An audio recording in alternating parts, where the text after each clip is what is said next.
¿El equinoccio sirve para cargar energía?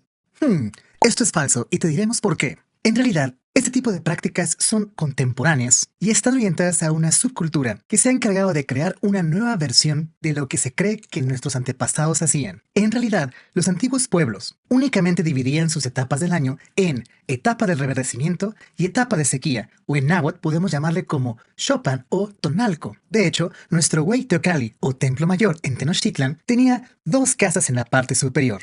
Cada una de ellas marcaba un momento del año. Cuando el sol pasaba a través de la casa de Tlaloc, marcaba el solsticio de verano, y con este, el inicio de las lluvias. Cuando el sol pasaba a través de la casa de Huitzilopochtli, marcaba entonces el solsticio de invierno, o el inicio de la sequía. Y cuando el sol pasaba justo en medio de las dos casas, era el momento del equinoccio de primavera y equinoccio de otoño, que marcaba la mitad del viaje de la Tierra y el inicio de ciertas